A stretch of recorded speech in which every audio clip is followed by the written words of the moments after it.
Madam. Madam Ivan. Hi guys! Welcome back to my channel. So ayan, welcome to channel ni Inday Ivan. Tayo na naman yan ay commute na commute. Actually, ang time natin ngayon ay 1:15 PM. Pero sobrang aga kong natulog kagabi. Parang 12 pa lang, himala tulog na ako. Kasi ang aga umuwi nila ay kagabi. Parang 11 or 10:30, umuwi na nila ay. So, nagtatabay-tabay nila pa uwi. Si Darla, si Aye, ni Andrew. So, naiwan ako mag-isa ang usual. Hanggang ngayon wala pa sila, baka mamaya pa siguro. But yun nga, bilang ako ay maagang nakatulog kagabi, maaga rin ako nagising kanina. Parang 8 AM, gising na ako. Medyo kaputol-putol din yung tulog ko kasi wala lang, hindi ko alam. Parang may mga iniisip ako kagabi. Pero ngayon, first time kong maglalaban ng aking cortina. So, matagal ko na dito, ngayon lang ako maglalaban ng cortina ko kasi, hindi naman ako marumi. Pero ngayon, kailangan ko nang maglaba. So, samahan niyo ako sa aking mga gagawin dito sa bahay. Wait lang. Wala nga ako.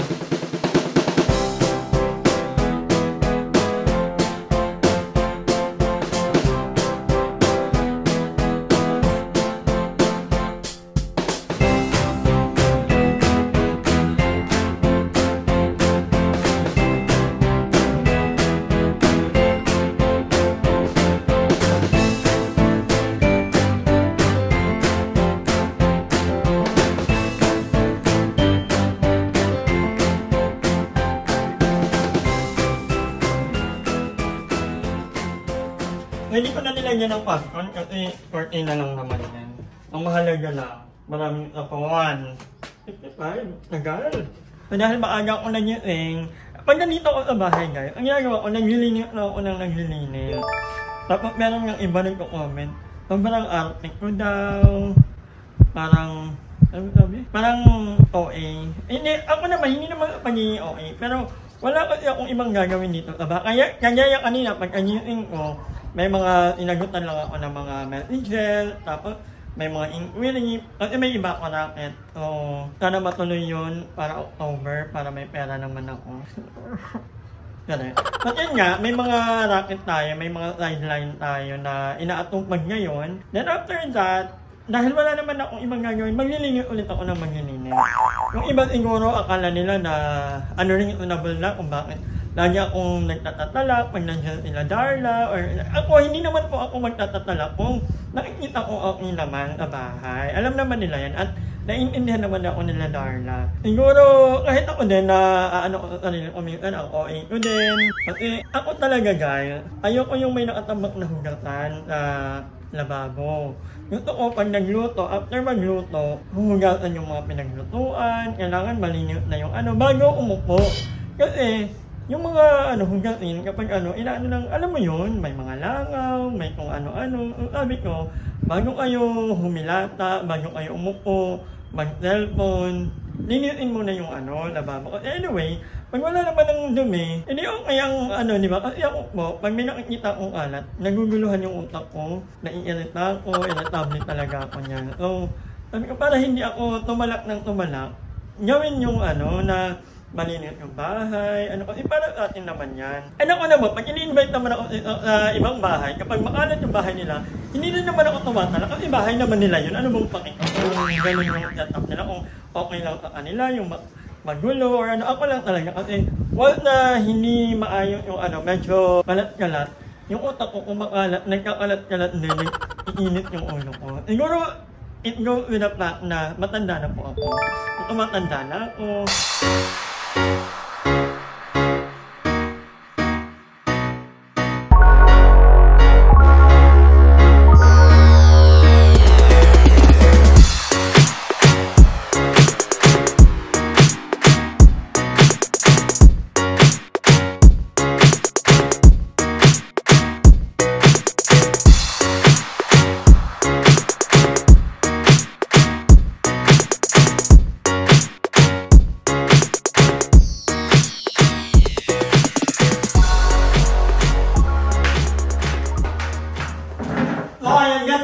ng bahay kapag walang cortina. So talagang compared sa ibang mga naupahan ko dito sa Carlaville, ito yung pinakamalamig kasi yung hangin, may dalawa yung pinto. Ayun ko lang kasi yung mga bahay dito sa Arnaville, ito lang ang pinto, harap lang. Itong akin ang naiiba kasi may pintong sa labas ay sa likod. Tapos may bintana. So alam mo yun, hindi ka ganun kakulog kapag naka-open yung mga ano mo. Sobrang light ko dito. And baka naman iniisip nyo na sobrang kalat nila Darla. Hindi naman po. Nagsama ako lang talaga.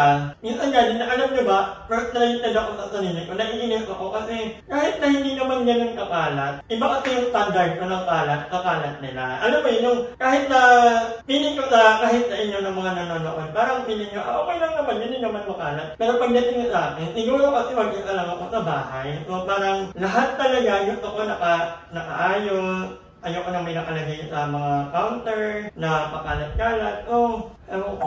Minsan naiinip na ako sa sarili ko. Kaya nga minsan nagtatago na lang ako sa kwarto para hindi ko silang madaldalan. Yung inaawa rin naman ako. Kasi na, ang OA ko minsan, sakit na yata talaga to. Wala ganito talaga si Madam Ivan. Tumatanda na. Intindihin nyo na lang. Naiintindihan naman ako nila Darla. Hindi naman sila napipikon or ano. Parang, ano Madam? Ganyan na yun sila. So, lag yan sila kahit na minsan talaga ay mga makukulit. Kaya pag binukan mo yung hangin dito, ang lamig. Eh, doon tayo sa likod. Masarap tumambay sa likod. Pag hindi na sobrang mainit, bibili ulit ako ng saging. Ito ako mag-banana nyo. By the way nga pala, napost ko na ito nakaraan eh. Actually, almost everyday may nag-email sa akin or nag-chat sa akin sa Telegram kung gusto ko mag-promote ng ugal. Ito, dati naman nakapag-promote ako ng ugal. Itong beses lang yun. As in, hindi ko inulit. Parang ang bayad sa akin 20k. Hindi ko na inulit gawa ng I feel bad. Actually, kaya ko lang tinanggap yan yung ano na yun datang kasi sobrang hipit ako, kailangan ko ng pera. Pero ngayon pag may nagna-message sa akin na kung gusto ko mag-promote ng ugal or ganito, ang sagot ko lagi yung no. Kahit na wala na akong pera, kahit na kailangan ko ng pera, no ang sagot ko. Kasi sobrang dami kong kilala na may mga kilala ako personally na naglulong sa ugal, tapos naghirap ang buhay, ang daming may mga ari-arian dati, tapos unti-unting nawala yung mga ari-arian nila dahil ang mga online ugal na yan. So, gusto ko lang i-remind kayo na huwag kayong mag-ugal. Kasi for or wala naman talagang nananalo ang ugal. O meron mang nananalo, babawiin nila yan. Kasi lalo na naka-program na yan lahat ng ano ng ugal na manalo konti, babawian nila ng malaki. So, imbis na ipang-ugal nyo yung pera nyo, ipang-kain nyo na lang. Huwag nyo lang i-ugal. Kasi wala talaga. Ang daming mga naghirap dahil sa ugal. Umugal na lang kayo sa pag-ibig. Baka pwede pang manalo kayo or baka matuklian ang inyong ugal sa pagmamahal. Pero sa ugal online, hindi talaga. For me lang naman to. So, itong paalala lang na hanggat maaari, huwag na lang mag-ugal. Ikain nyo na lang or ipang-date nyo or kung ano. Pero kayo guys, ano naman mga pinagkakabalahan nyo in life? Ako kasi ganito lang ako. Mag-ano na naman ako, mag-i-up na naman ako ng email. Tapos tatawagan ko si Marryle kasi nga may inaasikaso kami, may project kami. So hopefully, okay yan. So, hindi mo na ako magagala ngayon. Wala akong gala ngayong August so far. Siguro ang gala ko ng September. Meron ako second week of September. Mamaya maglalabanan ako kasi may mga binabad na ako actually. Yung mga basahan ko sa paa para perfect.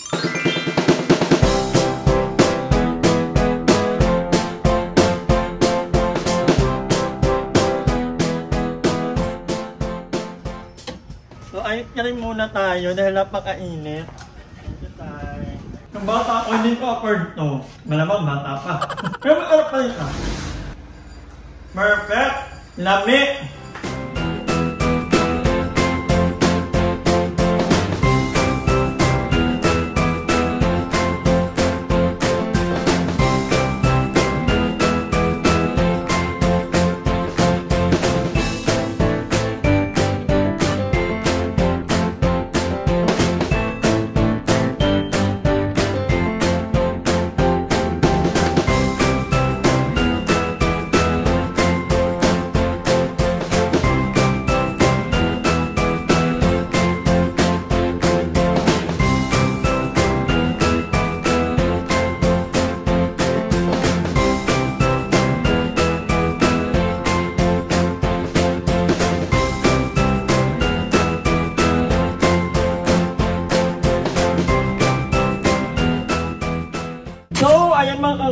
ngayon magluluto tayo ng ampalaya and actually, it's not the first time na magluluto ako ng ampalaya. Until last week, tinry ko na medyo epic fail lang dahil sobrang alat. So, ito yung natutunan ko sa mga nababasa ko sa comment ng mga kagongers. Thank you so much. Sabi nila, huwag akong maging atat or wag akong maging OA sa paglalagay ng pampalasa kasi mas madaling i-adjust kapag kulang ng panlasa or ng asin. Kaya maalat ka, so ang hirap kung dadagdagan mo ng tubig kasi pag-iiba yung yung texture, yung labot or something. So mas maganda na kalmahan lang sa paglalagay ng asin and then dagdag ng dagdag once na nakukulangan tayo. So yeah, pangalawang beses ko magluluto ng ng ampalaya and hopefully ma-perfect ka na pa. So let's start. Andito na lahat ng mga kailangan ko na kapag na ako ng bawang, sibuyas. 3 egg lang ang ilalagay ko dahil ayoko ng sobrang daming egg. And of course, kamatis at ang ampalaya. So let's start. Hopefully ma-perfect yun ulit time. So, yun nga, ang main topic ng video na to may nagtanong kasi, parang nakalimutan ko lang ang ino, basta may nag-comment kung nagbibigay ba ng pambayad ng kuryente ang mga bayot na pumupunta dito sa bahay ko. Well, the answer is no. Hindi dahil ayaw nila. It's just that, nakagawian ko na po yung ganong sistema. Kahit nung nasa St. Andrew pa ako, kahit na gusto nilang magbigay, lagi kong inaano na, it's my house, so obligation ko yung kuryente ko. So, wala namang problema sa akin yung lalo na at ang mga kuryente, ang mga appliances ko dito ay lang naman, washing machine, ref, and then aircon. So ako talaga yung malakas gumamit ng, lang ba yung yung makikicharge or gagamit ng ilaw, hindi naman malalakas yan. Pag nagluluto naman sila, nakakakain din naman ako. So parang hindi kayo na-obliga sa kanila na magbigay sila. Kasi para din naman, kunyari, naiinit ako kasi makalat, huwag kayo magluluto, huwag kayo diba? At least may ganun akong power. Pero bottom line is, hindi naman ayaw nilang magbigay. Sadya ako lang ang ayoko. Dati, actually, si Joven, si Aye, nagbibigay sila sa akin kapag nakikilabas sila. Pero lately, napansin ko kasi, inaano ko kasi yung kuryente ko. Hindi naman malakas ang washing machine ko. So okay lang naman na maglabas sila from time to time. Hindi rin naman lagi. So pagdating naman sa aircon, hindi naman sila natutulog sa kwarto ko kasi kung dito man sila matutulog, nasa labas lang sila, nasa sala sila. So alam mo yun, parang hindi obligation ko kasi ang kuryente ko. So sabi ko, wag na. Ito pa ngayon yung paggamit nila ng kuryente dito sa bahay, maliit na bagay lang yun. Kumpara na itutulong nila sa akin kapag sinasamahan nila ako sa mga vlog ko. So give and take lang naman yan. So sabi ko, wag na, kaya ko naman. Iba kaya yung kapag mag-isa lang ako sa vlog, medyo okay rin naman ako na mag-vlog mag-isa. Pero alam mo yan, may time na okay din na may kasama kung mag-uhay ang vlog. And doon pala, sobrang laking tulong na ng akin. Dati pa lang, kasi yung Andrew pa lang, ayaw ko ng yung papa ko lang nagbabayad ng lahat. Kasi sa bahay ko, ako matutunod. Naalala ko dati, nung kami naman, nasa Munuwa na bahay, yung malaki. Ang alam ko, parang 30% lang yata ang binabayaran ko dun ng bill. So, the rest, dahil napakalaking bahay lang, kanila naman. Ayan na. Sana mo perfect ko sa next time. At diba, hindi naman maingay dahil nakuha ako nito kay Aye. Sa bahay ko Aye. Yun lang. Lalagyan na natin ang sibuyas. Ang laking tipid talaga nung kapag nagluluto. Sobrang laking tipid. Magkano lang ang ampalaya? Tapos pwede pa itong umabot hanggang mamayang hapon. At sa pan-internet na lutuan ko, hindi ka maastay yung kuryente. Kahit pag nagluluto ako ng munggo, ilang kilowatt hour lang ang nagagamit niya. Ang pinakamalakas sa akin na appliance is yung aircon ko. I'm so proud of myself. Natututo na ako. At bukas darating na siya. May kahalili na ako magluto. At tinatamad ako. Pero hindi, ipapractice ko pa rin yung yung cook-nyo. Kasi iba rin talaga pag may alam kong mga lutuin. Although ako, ang luto kong lutuin talaga, mga gulay-gulay. Kasi hindi ako mahilig sa baboy. Ngayon na natin yung ampalaya. Favorite ka rin ba yung ampalaya, guys? Bukod sa egg, ano pong pwedeng ilagay sa ampalaya? Hindi ko alam baboy, pwede ba? Kapakuluin muna natin So nagtatakip na ako, guys. Dahil na-call out tayo. Oo nga, bakit hindi nga naman tayo nagtatakip ng natin? So masarap ko talaga to compare maging sarap. Magluto ko to. Namihan na natin para hindi na tayo maglalagay mamaya. Para mamaya hindi na ako maglalagay ng pampalasa. Yun na yun. Alam mo, dati nung nakikira ko sa kaibigan ko, sa klaseng anong college, yung mama niya, si Tita Connie, hi Tita Connie, I've heard na nakauwi na ko dito sa Pilipinas. Sobrang sarap ng ampalaya ni Tita Connie. Hindi ko alam kung paano yung magic doon. Hindi ko... Basta napakasarap, the best ampalaya na natikman ko sa tanang buhay ko. Basta sarap pa kahit sa ampalaya ng papa ko. Sobrang sarap. Hindi ko alam paano yung ginagawa niyo. Tapos, pagdating naman sa pakbet, ang may pinakamasarap na pakbet for me ay kapatid ng mama ko naman, si Auntie Egla. Actually, pakbet, saka, may laing. Ayan, perfect yun ka maglaing. Pag uwi ko nga ng late, ipapaturo ako sa tita ko. Ngayon lang naman ako nag-interest na magganto-ganto. Saka, ang gusto ko sa ampalaya, medyo mapait. The more na mapait, the more na masarap. For me lang naman yun. Alam ko sa iba ayaw nila ng mapait. Hindi na nilalagyan ng tubig, di ba? O ako hindi na ako nilalagyan ng tubig kasi sabi nila, meron daw ng oral juice, yung ampalaya, nagiging tubig din. O yun na yung ginagamit niya pampakulo. A few moments later. Ayan, konting-konti na lang, maluluto na. So, ayan mga kamangers, titikman na natin. Actually, natikman ko na pala kanina. Hindi ko lang na video dahil kapoy. So, nandito na rin yung si Aye. Good morning, everyone! Nakangiti nga nila pala. So, titikman natin ang palaya. Ito yung second time around. Oo, kasi yung una, sobrang alat. Pait? Maalat. Pait? Ang pait yung ampalaya. Yung una hindi maalat na. So, may titikman na natin siya. Perfect na siya. Diba? Hindi naman pait yung ampalaya. Minabad ko kasi. Minabad ko kasi. Yan pala parang medyo maalat na lang yung titikman. Hindi na pait. Ang sarap!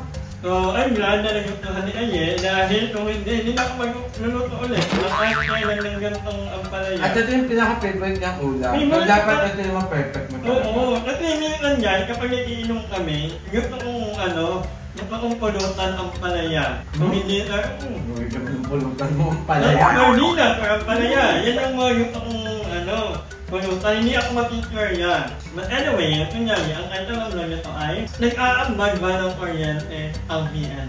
So ikaw, nag-aambag. Hindi, ba't ako mag-aambag? Eh, jumper lang to. Ano yung aambag ko? Ganun lang. Ay, sorry! Puno na lang Hindi na tito ako na yung kapitbahay yung nagbabay ng kuryente dito, ba't ako mag-aambag? Ayun, dyan lang. Hindi kami pinag-aambag ni Madam actually. Parang... Ayaw ko na. Dating-dati pa, parang yung unang-unang apartment ni Madam, yun yung parang tumira kami kay Madam ng 2 months. Kasi yun yung time na parang, pwede naman na i-share siguro na parang pinagalitan kami nila Kuya Lloyd, tapos kinasal kami. Tapos nagkaroon ng Team Cavite at saka Team Parañaque. Pero si Kuya Lloyd lang din nag-ano doon. Ano tayo? Kaya Kasi sila Andrew, sabi at Ham. Iwalay tayo, Limuel, Joven, yan, kami. Tapos kasama ko din yung mga ano namin doon, mga keme. Tapos yun, parang 2 months kami tumira kay Madam. Then sabi namin, mag-aano na lang kami sa kuryente at saka sa tubig, tsaka sa upa. Pero hindi na kami pinag-ano ni Madam Ivan that time. Kasi ang point ko naman doon, makakakita ko kasi nandun sila. Kaya kapag ganyan ng kuryente. Kapag nandun naman ako sa kanila, hindi naman nila ako tinitingin lang ng kuryente. Di ba? Alam mo yan, parang at your house, o parang obligations mo na bayaran yung yung kuryente mo. Hindi naman na ayaw nilang mag-ano, kasi ako lang yun. Kasi alam ko nila, pag nandun ako sa kanila, hindi naman nila ako pinagbabayan. Hindi naman ako pinagkaambag. Saka, malaking tulo sa akin ang mabayan kapag nandito sila kasi buhay ang blood ko. At malaking kita. Tatotohanan lang gaya. Kaya hindi naman Pero yun, never naningal sa amin si Madam Ivan sa mga ganong eksena. Kahit sa grocery, no? That time kasi, para pag mahilig kasi kami sa fast food ng mga bakla. So kami, bumibili kami ng fast food. Tapos si Madam Ivan, may food siya. Tapos meron siya si Ate Jo. Tsaka si Brie. Sila yung mga taga-luto. Tatanong namin, Ate Jo, anong lulutuin mo ngayon? Eh dati hindi naman kami kumakain ng mga gulay. Ang palaya. So sabi ni Ate Jo, ang palaya. Sabi ko, sige.